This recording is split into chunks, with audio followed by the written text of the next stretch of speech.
Thanks for coming along to see us today. My name is Neil Baldock and I'm the founder of the HMO Network, which is a national network of HMO specialists, letting agents and property managers. The network's about 2 years old now, and I think collectively between the whole network of about 31 agents, we manage somewhere in the region of 13,000 rooms now across the country, and a guesstimate about £72 million in rent is being collected. So we're quite a sizable organisation with a focus on quality. And the reason the network was born was to, help letting agents and specialist property managers in the HMO sector to grow their business, but also to give landlords a space where you could come to look for a quality mark of a group of agents who sort of hold themselves to a higher standard. And we've got a mix of people on the panel today. I should say as well, I also have my own estate agency and letting agency in Chelmsford in Essex, and we do a lot of HMO management there as well as traditional sales and lettings. So let's have a quick intro from the panel if we can. If you can tell us who you are, where you operate and how many rooms you're managing at the minute, or tenancies. So I'm Alex Patterson-Appleton. We have an agency solely doing HMOs called Relo Rooms, and we're based in Hereford, but we manage rooms in Hereford, Worcester and Gloucester, and overall about 200 rooms. Hi everyone, I'm Lucy Lee. I set up LEA Property Solutions 21 years ago, so I am definitely not sane. We operate in Ipswich in Suffolk, and my team of 3 manage the day-to-day running of the business, and I now do concentrate on HMO conversion, property management and HMO consultancy. Hi, I'm Sarah Evans and I have Cardea Lettings. I'm probably the baby of the group, so my business has only been going 4 years, although I've been in property 20 years, and I specialise in HMOs. I also do white label for other HMO agencies as well, and probably now looking after about 120 rooms. I'm Russ, Dyble. We've got a group of companies that provide end-to-end from sourcing, interior design and furnishing, and then the management at the end. Called Rent-A-Room. We work in the West Midlands, so Coventry, Hinckley, Tamworth, Rugby, that kind of area, and we currently manage just under 600 rooms. Fantastic. So, so the sort of the theme of our talk today is about how you can get rid of the chaos and keep your sanity, as has already been said. But before we talk about that, let's talk about what did chaos look like for you in the early days of your HMO management journey. Lucy, let's come to you first. Neil, I think I was the meaning of the word chaos at the start because I had no systems in place. I stumbled across HMO completely by accident. I was a 2004 university graduate, could not find anywhere to live that just offered me, a home with someone my own age, clean, tidy, matching furniture. That was a criteria. I'd done the student days. I couldn't find anywhere, so I bought my own 2-bedroom terraced house to cover the mortgage, got someone in to rent the 2nd bedroom and the reception room. And then as I moved out with my now husband, I then unwittingly became an HMO landlord, and I managed that house how I wanted it to be managed as an owner. But obviously that was very organic, so I had a lot of tough lessons in the early days, and all my experience has been from hands-on, but you have to have processes in place to make something like this successful. Sarah, I'm sure you've got some chaotic stories for us. Yeah, Excel spreadsheets is kind of one of them. Yeah, that was chaotic, trying to note all your gas safety certificate due dates in Outlook calendars and missing them, and complete chaos and a disaster. And then systemised and processed, and it all runs itself now, she says. Russ, obviously you own some of your own properties and have a letting agency as well. So talk to us about that, because I'm conscious we'll have some landlords and sort of individual landlords, portfolio landlords and letting agents in the room. So talk to us from a kind of a landlord's point of view on that. So we have a direct financial interest in about 1/3 of the rooms that we manage, so just under 200, either on lease, rent to rent, or we own and develop some quite large 18 beds, Lucy and I. So I've got the landlord hat. But we are our single biggest customer of our own agent. So our team manages our properties just the same as anybody else. which gives you a really good insight into the experience of a landlord and what needs improving, changing, tweaking. And from the beginning, obviously we were very involved. Lucy would go out and do the viewings, like we've done with the gardening and everything. We've done the WhatsApp groups with tenants and all the kind of things that in the early days you think are the best thing and the reason why people would want to rent from you and have you manage their properties. And you realise that as you grow, probably the things that seem the best idea at the beginning at scale are the things that are going to cause you the most pain, because to do those things at scale is very difficult or very expensive because you need a lot of people to run them. So we'll obviously come on to systems later and team and staff and whatever. But fantastic. And Alex, am I right? You're in a similar position that you? Yeah, very similar to Russ. We probably own half the properties we manage between our family, and that's my 2 sons and husband and I. And we actually started because we'd bought some properties and needed to manage them ourselves. But my son had the most diabolical letting experience in Oxford, and he said, we're going to do this properly. But actually, he's very systems driven. And so from the very start, we did have quite a lot of systemization in place. But as we grew, it then became more chaotic. So we kind of started off well and then had to organise ourselves a little bit later. Yeah, I guess that's probably a challenge for most people when they're managing properties, is that managing one might be okay, but as you want to scale it, then you've got to start putting some of these systems in place to take away some of that chaos. So what's one simple system or process that any self-managing landlord could maybe implement tomorrow that might just take a little piece of chaos away from them? Or not having a WhatsApp group for a Yeah, start. if you've got When Russ mentioned that, it took me back to the horrible days of just, getting a message when you're on holiday and you're trying to relax on a beach somewhere and someone's fallen down the stairs. You just don't need to know about things like that. Then comes COHO, everything's through a messaging central system, all staff can get access to it, so you're not passing a phone around. Yeah, that took me back some there, Ross. I think one of the other things as well is it's about expectation management. So I used to work in an IT company and we had a service desk that would service tens of thousands of people all around the world. And, things had, priority 1 would be done within X number of hours and so on. And what we realised just at the point where one of our team was about to have a nervous breakdown managing WhatsApp groups was that WhatsApp is, we're not just bagging on WhatsApp, we'll obviously go on to knock other systems as well later. It creates, it's very instantaneous. If somebody sends you a WhatsApp, you're feeling that you should reply fairly quickly. It's an instant messaging. It's the clue's in the name. Whereas if somebody sends you an email, you probably would reasonably expect to reply within 24 to 48 hours. And we found that one of the things that really helped by removing WhatsApp was a slowdown in the expectation about non-urgent things being dealt with straight away. There are some things you need to know straight away, and there are probably some things that you need to jump in the car and deal with immediately. The vast majority of things that tenants want fixed are not things that need that level of response.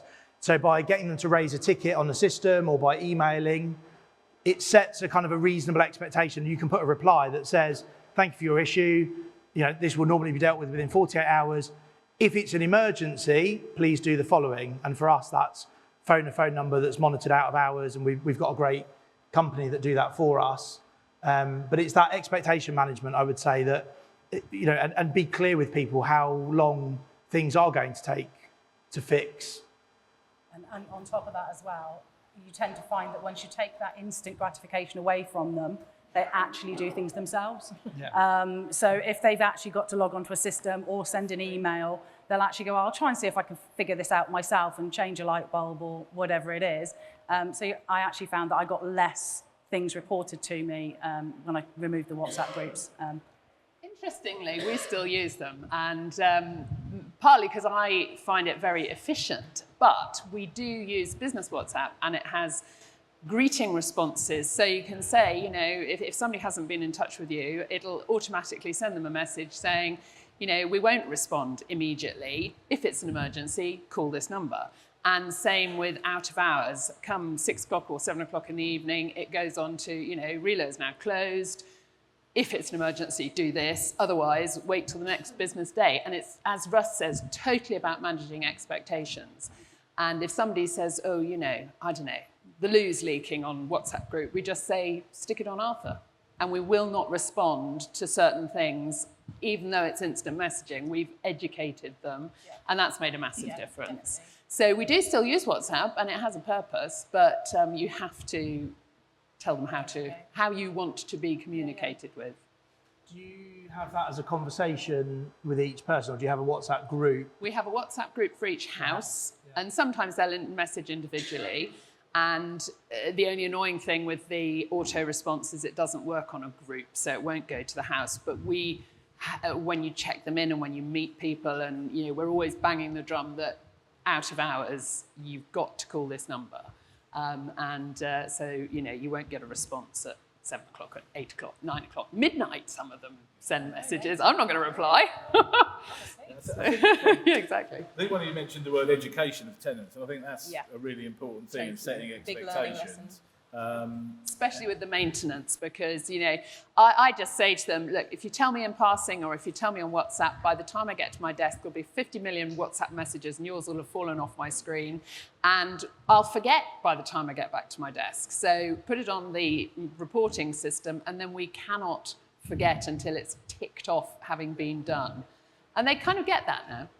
They do. Interestingly, we had a conversation in our own WhatsApp group, so we're not dead against WhatsApp. But I actually quite like it, just not for work. But somebody suggested, and this might be something if you are a self-managing landlord that you could implement. Sometimes it's about making things accessible for tenants as well. So where we educate them, they should be using our reporting systems. Sometimes they still want to phone the office, whereas some of our agents have now got QR codes displayed around the property, which then go through to their maintenance reporting system. And even if you are self-managing a property, you could always have a QR code displayed in the property that then goes through to a type form or one of these free form builders that you can build on the web, on the internet now. So I think no matter what scale you're at, there are little systems you can put in place to start streamlining that communication and not being at the beck and call of everybody. You have to be robust with the tenants and say, you know, we are not going to do it your way. You've got to go in our direction, because otherwise it won't get done. Simple as that. I think following on from what Suzanne was saying earlier, the admin side of that is really important going forward, to be able to evidence that you are dealing with things that when they've contacted you, when you've contacted them back, and it's really not as easy to do in a WhatsApp chat. I mean, you'll have your own personal WhatsApp chats. Trying to find something someone said 6 weeks ago is nigh on impossible. So when you're using a system like that, like the Jot form or an actual CRM system, you've got that access to be able to monitor, pull data off, record what's happening so that you can keep on top of it. I have to say, the one beauty of WhatsApp, though, is when a tenant says, oh, you haven't told us, you can look at the message, look at who's read it and what day and time, and when you send them that, they go, oh, and that just solves it instantly. Yeah. It does that on COHO as well. It has a messaging system on COHO, and you can see who's actually read it and when they've read it, so that's handy. So let's go on to the next question. So what I'd like to know is, what do you think the first piece of software or tech you'd be recommending to a landlord managing, say, 1 to 5 HMOs? And then how about someone with like 20 plus rooms or 20 HMOs, something like that? So has anybody got any ideas on that? For me, it would be from the finance perspective, and something like Xero or Sage or some finance monitoring system, because there's nothing worse than not remembering to include something you've bought 3 weeks ago, you know, on your charges, or making sure that rents have come in. You know, as I say, white labelling for some other agencies, and they'll message me in like the middle of the month and say, oh, I haven't received the rent from this tenant. I'm like, how have you only just worked that out? It's like the 15th of the month. It was due on the 1st. Whereas, you know, when you've got a system in place like that, you can see straight away exactly what's going on with the finances, because it is a business at the end of the day.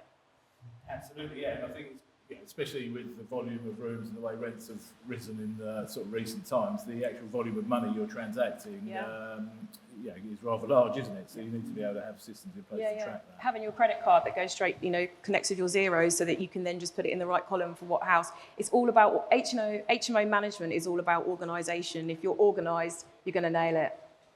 I think from the very start, using some form of property management software is the way to go. You know, spreadsheets in the early days, that they seem fine, but then you quickly get in a right muddle.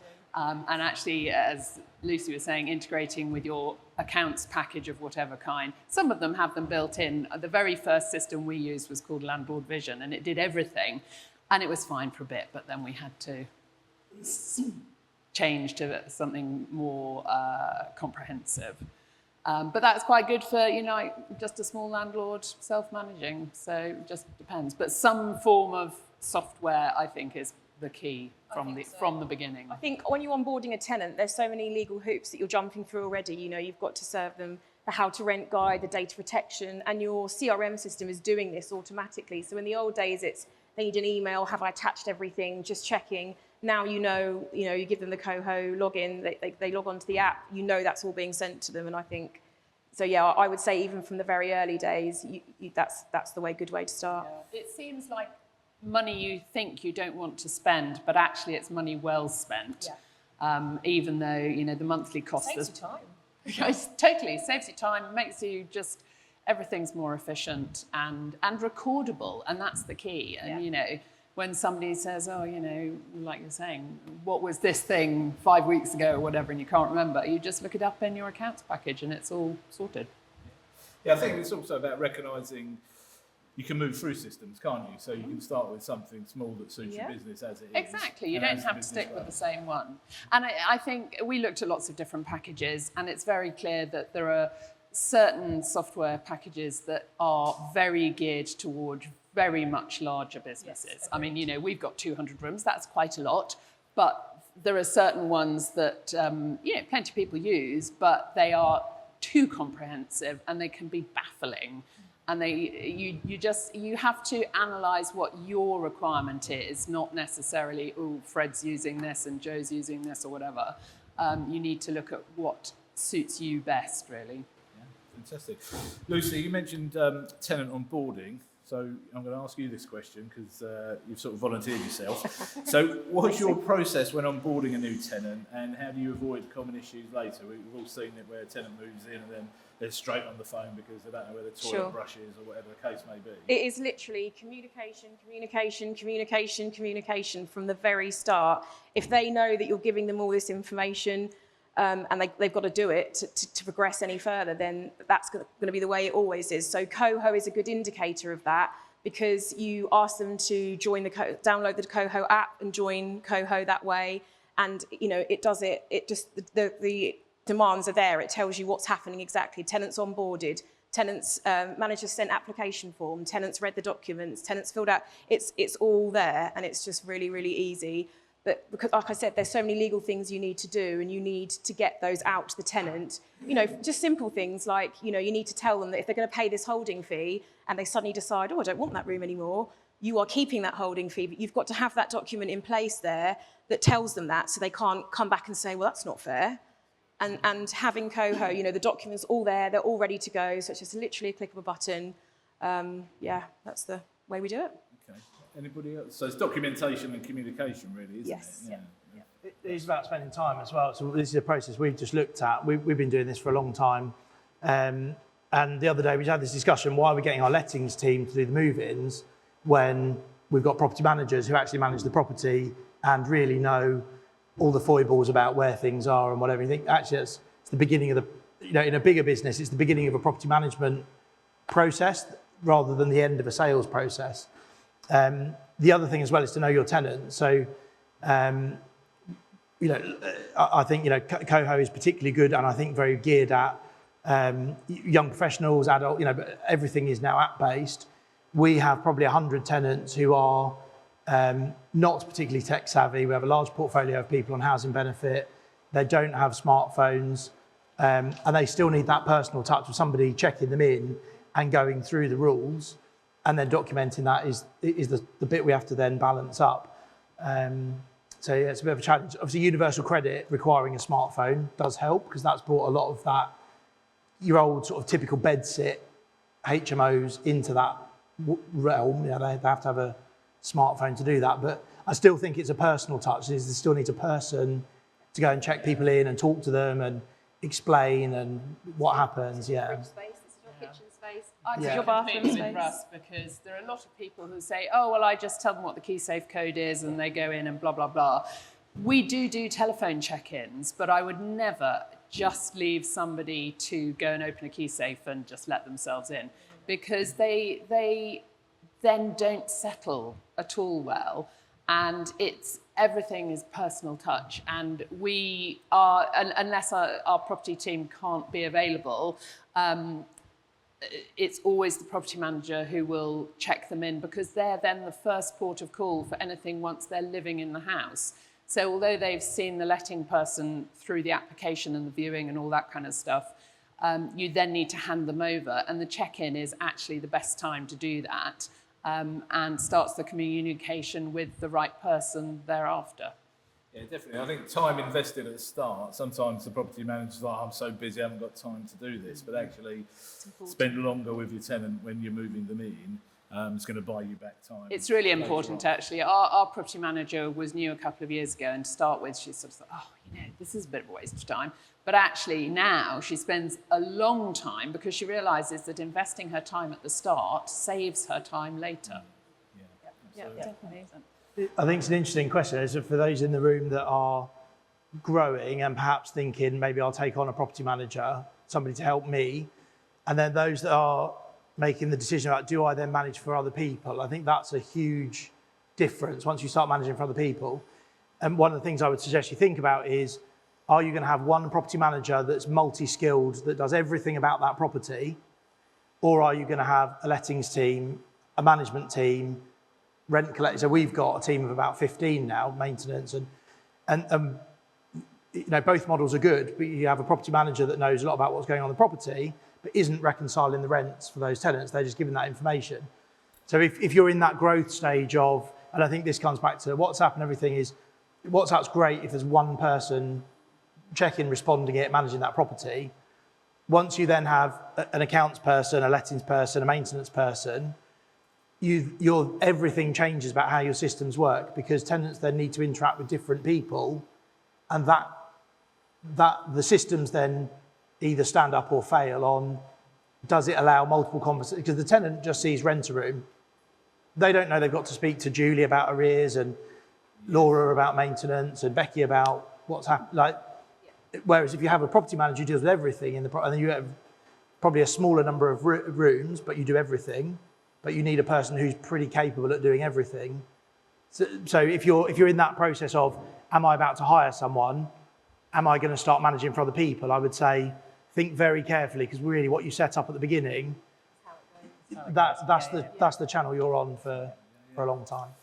And so stay with you, Russ, for people that are thinking of scaling up, what do you think in your business was like the single biggest operational change when you started actually scaling up? Was it system, or was it hiring a VA, or was it team members? What do you think? So we did a lot between us, the two of us, and then we brought on our virtual assistant at the time, Julie, who's here today, still with us, 7.5 years later. Our team meeting was a whiteboard with 4 names on it. That was our 4 tenants, and we went through what they had for breakfast, everything. That's how much we knew about them. Now, team meetings are very different. Delegating quickly, and this is something that we've worked on with our business coach, hiring probably one person ahead of what we think we need, because then we've got the headspace to support them, to plan what they should be doing. We're not stuck in doing our job and then trying to help somebody new come in. But that requires an investment. So if you're on your own and bringing in a property manager to help you, hiring one person ahead is a very expensive option. If you're looking to scale like we are to probably 1,000 rooms by the end of next year, then you make those decisions, you borrow money to invest in a bit, whatever. So again, one of the things I would say is decide where you want to be. Because I remember when we had 100 rooms, saying a couple more people and that'll be everybody we need. And here we are now with a team of 16 and we're still hiring. Property is quite a for all the systems and all the talk about AI and all of that stuff, property is a people business. To do it properly, it's a people business. I think Russ is absolutely right there. You have to decide where you want to be, because not everybody wants to have 1,000 rooms or whatever. We've got more than I'd like at the moment because I pick up a lot of the jobs, but there was a time when my son, who was instrumental in setting everything up, said, we're going to franchise and we're going to do this and we're going to be nationwide. And I was thinking, oh my God, because I'll pick up all the pieces. But his focus has changed. And so we've sort of settled at a middle-sized business and we're ticking along quite nicely. And we probably may not grow much more because it suits us as it is. So it depends what your ambition is, really. If you want to conquer the world, fantastic, rather you than me. But if you just want to manage your portfolio, maybe a few others in the town you're in or whatever, you can keep it small. You don't have to grow. That's it, yeah. Yeah, so I was just going to say on that, I'm very much in that mind frame. So since having children, I've coasted, if you like. I haven't grown on purpose because actually quality of life for me now is really, really important. Exactly. So getting a salary from my business where a team of 3 run, right now, that's more important to me to have a better quality of life with my children than it is to actually grow and, like you say, conquer the world. It's interesting because our company name is Rent a Room National Limited, and we had exactly that attitude. And a few years ago, we decided we're not going any further than 20 miles from our office. For that reason, and it's not control in a negative sense, but in that having that team, having that accountability, camaraderie. It's also being able to react in a timely manner because, if you've got an hour's drive or an hour and a half's drive to wherever you need to deal with a calamity, it's a major headache. And if you don't always have people on the ground, even if you've got a big business, you might have a good office team, but they're not necessarily in the locations you're managing. And that can be a right pain. So it just depends what you want to do, really. Yeah, interestingly, Coventry Council's licensing now, one of the questions is, where is your property manager geographically located versus the property? Same in Oxford, yeah. I haven't caught up in Ipswich yet. So we have VAs in the Philippines, but they want to see someone for exactly that reason. I suspect that they're getting a lot of people, we'll just manage it with a VA, stand back. Who goes in the middle of the night when there is a serious problem? Yeah. And we learned very quickly that, even your supposedly reliable tradespeople, if they've had a drink on a Sunday night, they're not going to go and fix the flood. So occasionally you do have to go and turn the stop tap off or whatever it might be. However against the grain it might be for your systems in your business, sometimes you do get that down. And if it's 2 hours drive, an hour's drive, it's a hassle.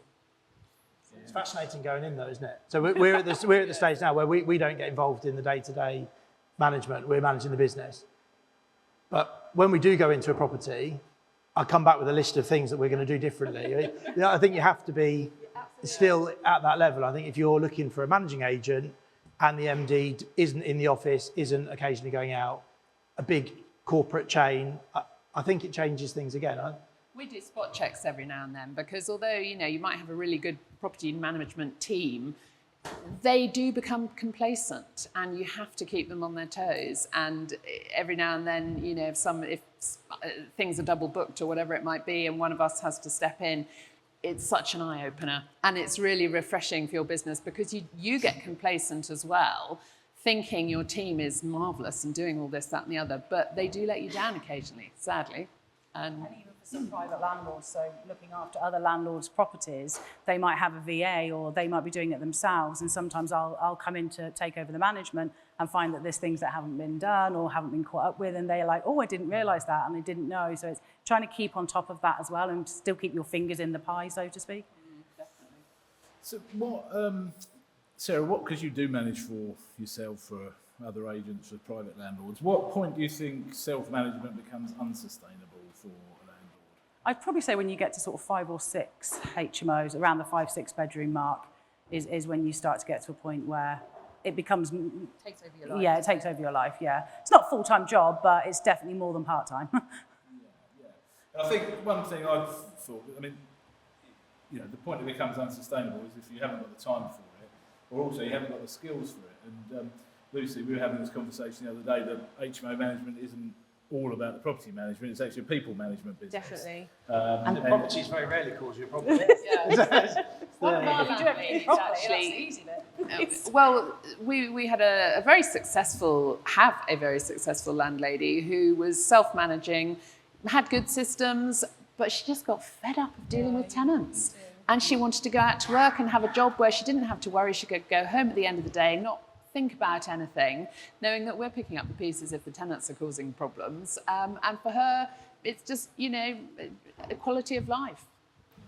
Yeah, and it's a bit like any business, I guess. If you don't have the skills to do something, you either acquire those skills and then get somebody to do it for you, or you outsource them to an agent. Like if you're not good at your accounts, you get an accountant. But you know, don't get me wrong, there will be some landlords that want to scale it themselves, but of course, there's nothing stopping them getting a VA or getting a member of staff themselves, is there?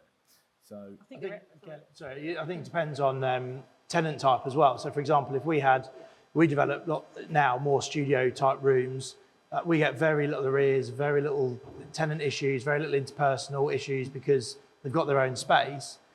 We've got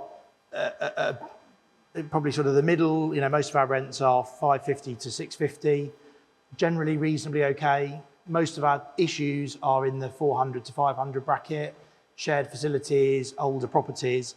And then our care, if you like, our TLC is given predominantly to the 50 odd rooms where we've got quite older tenants, you know, people who've been in those rooms 30 or 40 years, and they're on housing benefit, and life is a bit complicated, modern life is a bit complicated, so we spend a lot of time. So I think a lot of the question about how much time and when can you relax it largely depends who you're managing.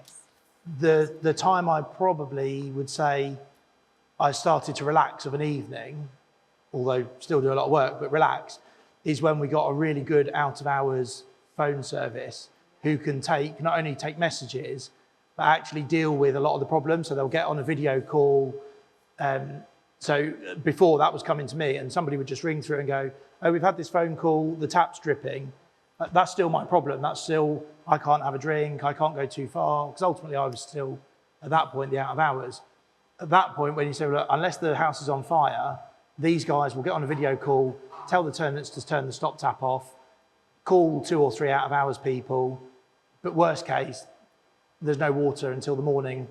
That I would say, if you're a self-managing landlord and you want to scale and not give your properties to a managing agent, which of course we would all recommend, but a really good out of hours process, whether that's a local person or a system like that, that probably was the game changer for me. I do think though, if you are not a people person, you probably shouldn't be in a letting business, because especially HMOs, because it's all communication and talking to people. And if you just don't want to do that, do something completely different. And also choose your tenant type, because, you know, Russ has got a complete mix. We only do professionals in most of our houses, but we have a completely separate portfolio that's supported living. But we don't do any of the tenant management there. There's a housing association who does all that. So it just depends, you know, if you want to have to put the extra time in with the TLC for those who are slightly older, less techie, whatever, then great. Or if you want to sort of slightly more hassle-free, you know, we go for professional tenants only, and our rents are quite high, so it's self-selecting. And that generally means we don't get too much hassle.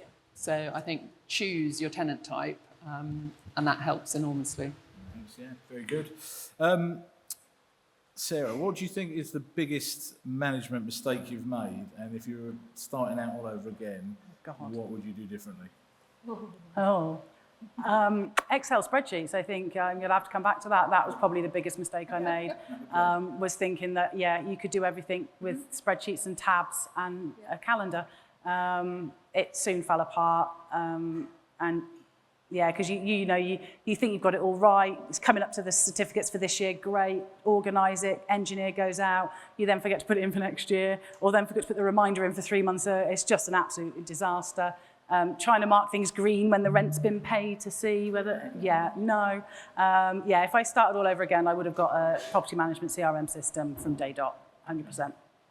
I was going to add to that we started using Inventory Hive about 5 years ago now, and that's quite life-changing in terms of everything is already on there. So doing a check-in is just so much easier, and it's so visual. So you're taking 50 pictures or 50 to 100 pictures of a room, and a tenant can really see that you mean business and that this is the way the room's got to be when when they check out.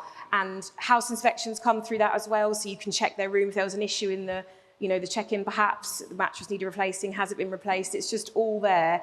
But I'd say if you have any disputes as well, it looks much more professional for your landlords if you're managing for landlords. But we started on paper because of course we did, because that's all that really there was to do. So having that's amazing. Yeah, we're exactly the same. And that was one of the biggest things, moving to inventory-based from paper-based inventories.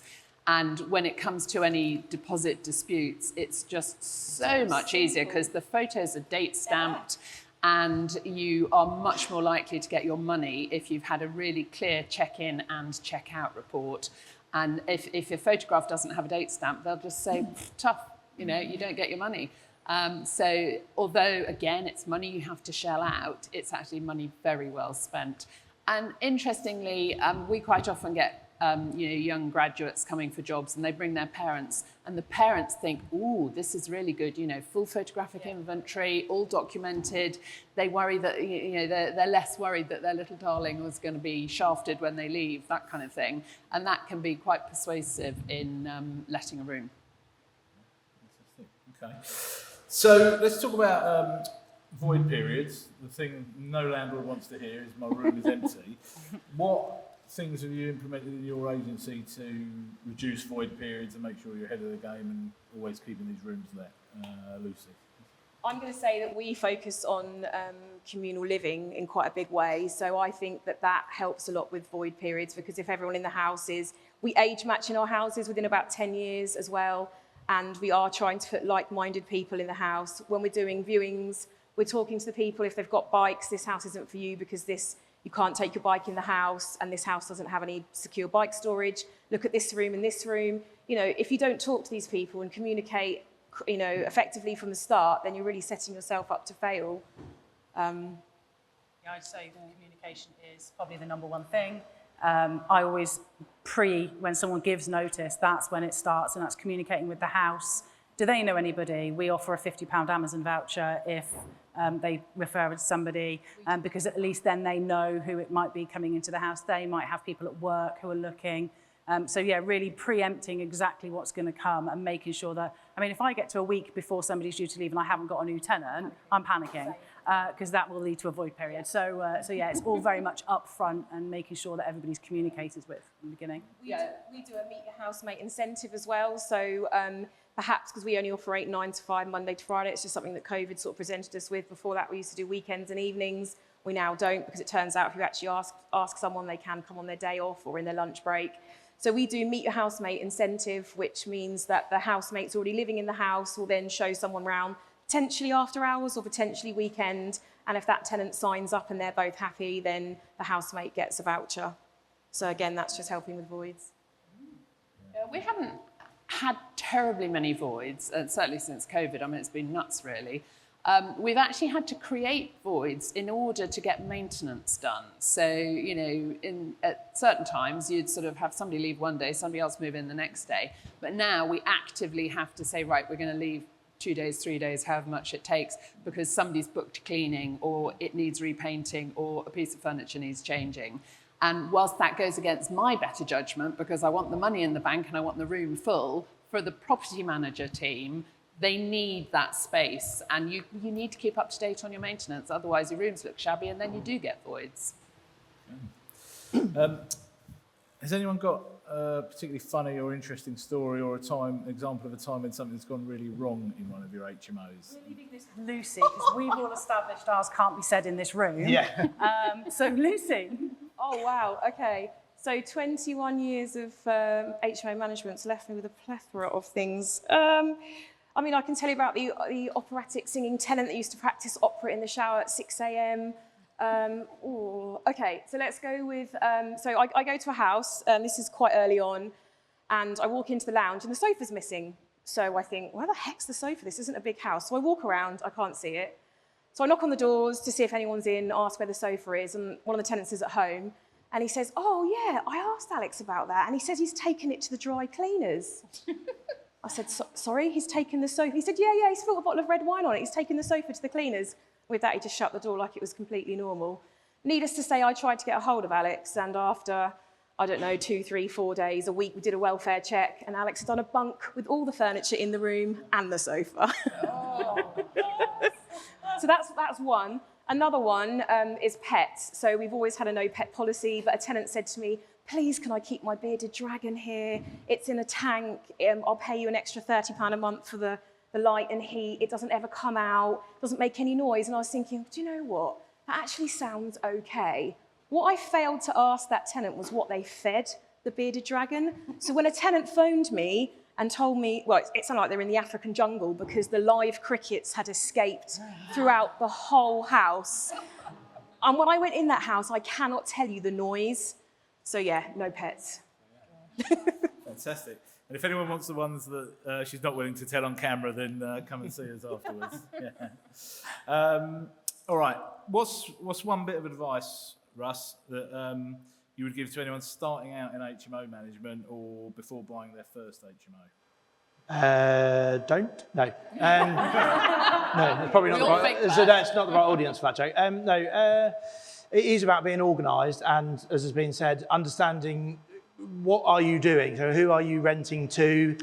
I was having a discussion with somebody earlier. We were saying, well, HMOs do work everywhere, but it depends who they work for. Who is your target audience? If it is a housing benefit, if you go up into somewhere like Blackpool, and I'm sure there'll be somebody that'll tell me different, but Blackpool HMOs are very much the kind of local housing allowance model. Lots and lots of them. Doesn't really work for professionals. So don't go and try and do professionals if it really doesn't work. But if you've done your research and there is absolutely a gap there for it, then you can probably clean up. But you do need to do your research. It's not just a case of, oh, this property is the right layout to do a HMO. I'll go and put en suites in everywhere. And then 6 months later, you're wondering why nobody's renting it because it's not the right location, not the right price for the people that want to live in that area. So, look at that. And also, everybody looks at who the employers are in the area, but also look at what might happen. So we've just had a big employer pull out of our area, loss of 900 jobs, lots of people who live in HMOs, big warehouse, but it was a big food subscription service. So boomed post-COVID, opened up, fanfare, lots of jobs. And of course, everybody's now got bored of all the fact they're getting the same menu every week, and they're now shrinking down the number of warehouses they've got because their business model's changing. So, look at the longevity of the big employers in the area and stuff. Yeah, very much. Sarah, have you got any tips on that? Revise your view on intelligence. It has a whole new meaning when you deal with HMOs. You can deal with professional tenants who have got MBAs, they're idiots, and don't have any household knowledge. We were talking earlier about, what's a fuse box and what's a 3-pin plug? The questions you will get asked. Yeah, revise your level of intelligence. Yep. I would add on that point, if you use a hospital in any way, in any kind of regularity, do not rent to doctors because you will not want to go into those hospitals ever again. It's so true. Doctors are the worst. They are the grubbiest. They're very, very busy people, and yep, fine. But you'd have thought hygiene would be their strong point, and it just isn't. Sorry for those of you that are doctors in the room investing in HMOs as your retirement plan. But I think that the success or failure of your HMO completely relies on the design and layout of your house. We have a landlord who sought our advice very early on, and we said, we can help you with the design and what have you. He said, oh, great, thank you, we'd love you to manage it. Went off and did his conversion without seeking advice. He had a really bad design because he left it to somebody who told him he was an HMO project management specialist, and he just wasn't. And he's had to retrospectively change certain things, partly to meet regulations because he didn't have enough cupboards in the kitchen. He put an ensuite so it blocked half a window and completely destroyed what was a really nice room. And if he'd put the ensuite at the other end of the room, it would have been completely different. But I think seek advice, even if you have to pay for it. We have a deal with landlords that, if they, we give them a bit of time for free, but if they have an in-depth consultation, we'll knock it off their first management fees. And although we do actually make them pay it up front, because otherwise they'll do a bunk, or may do a bunk. It's money well spent, even if they decide to self-manage or whatever, because we know what works. And if you don't have enough cupboards in the kitchen, or there aren't enough bathrooms, or things are just poorly laid out, people won't stay very long. And this guy's had to spend a lot more money because of the mistakes he made. I can't actually stress enough at this point what you're all making is get your advice up front, isn't it? Because we see it all the time where people come to us with a product that they think is the right product because maybe they've spoken to someone online or they've seen a mentor, and I don't have a problem with any of that. But what I do have a problem with is I know my market better than anyone based elsewhere in the country, just like Russ will know his market and everybody else. And sometimes you do get delivered a product and people say, oh, look at this HMO I've built, it's lovely, isn't it? And you go, actually, it is really lovely, but let me show you these 3 other ones that are like 10 times ahead of it, because what you've done is built a product which was 3 years behind now. And what I always say to HMO landlords, certainly in Chelmsford, is almost every day we've got a new one coming to the market. So what was a really nice one last month, there's an even better one, brand new, available today. So I think get your advice up front, and also be prepared to reinvest in the properties to keep them up to date, because as I say, there's almost a new one being built every day where I am. So the standard is constantly being driven. Definitely. upwards. And you also have to take a hit sometimes. We've just emptied an HMO, 6-bed HMO, so it's a big hit financially, but it's the only way to give it a proper upgrade, because there's only a certain amount you can do with tenants living there. And these days, yes, we have done projects where we've changed a kitchen while tenants still live there, and we've sort of made temporary arrangements. But with health and safety going the way it is, you just take one tenant trips over something and you've got a lawsuit on your hands. So you do have to occasionally take a hit. After 10 years of an HMO, it's bound to be looking pretty dire. And just you've got to plan that into your business model, and so that you can keep ahead of the game. Can I just add something as well? So people have, talk about design and they go straight to the colours and the imagery. Actually, in terms of, especially if you're going to self-manage, there's loads of things that we build in. As we've got the turnkey model, we've got the sourcing, the interior design, the management, and the things that keep breaking, causing maintenance issues, we then feed back into the beginning of the process. Lucy designed them into, and it's silly things like door stops. 10 quid on door stops will save you hundreds of pounds on, and people don't, is that element of design. You have to go into Minute detail.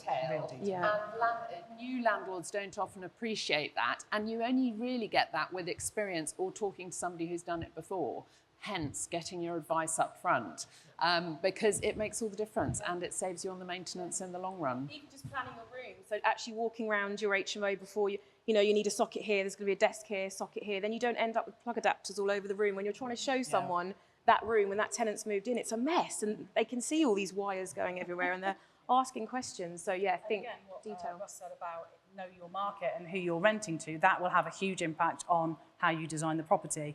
Like you were saying about bikes, so if you're going heavily for a student market in Oxford, for goodness sake, you want bike storage.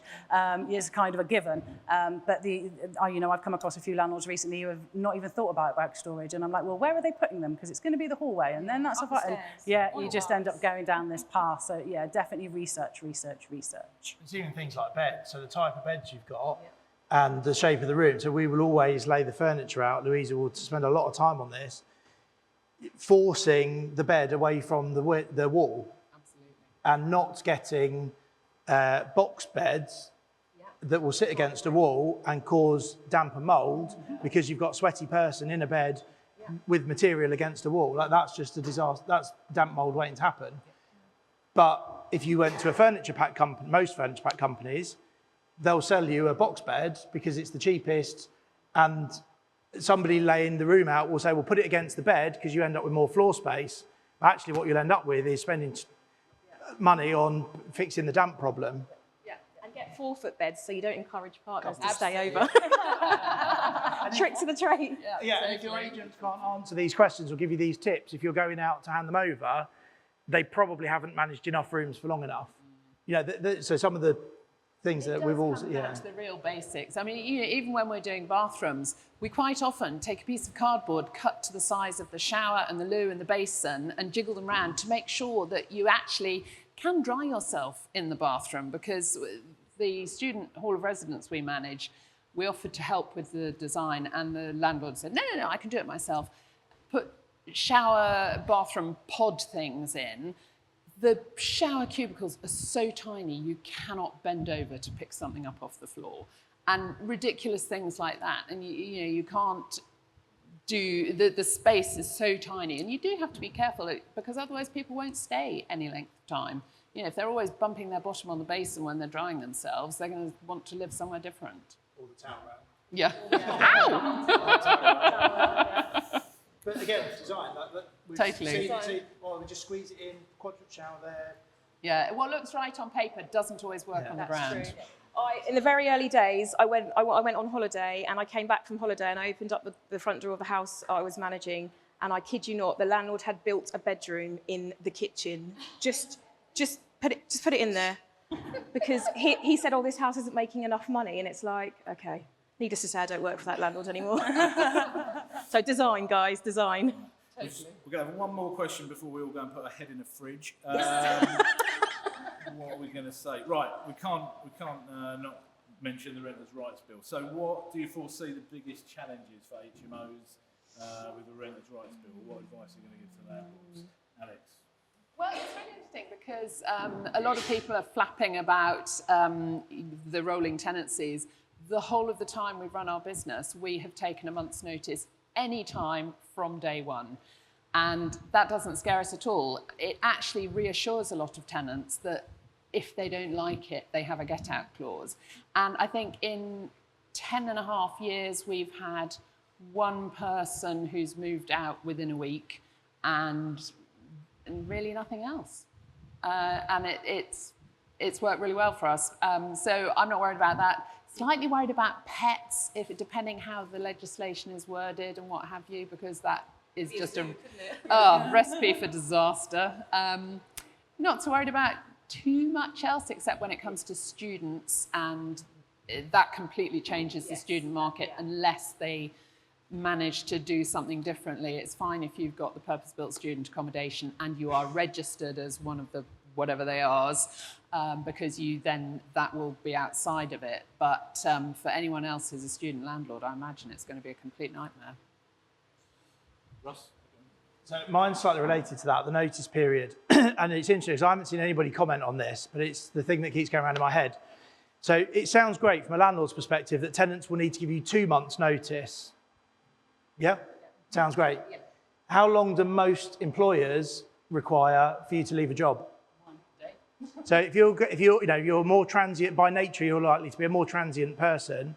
If you're a contractor or a young adult who can move wherever they want in the country for a new job, and you give your 1 month's notice in at your work, and you go and you give your notice in at your letting agent, and they say, well, actually, this landlord is insistent that you give 2 months because that's now the law.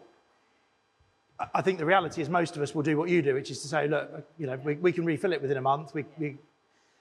But I think the issue with, particularly for a type of self-managing landlord and probably corporate agents, is it will create an unnecessary friction whereby people say, well, no, you have to give me 2 months' notice, but I'm leaving, I've got a new job.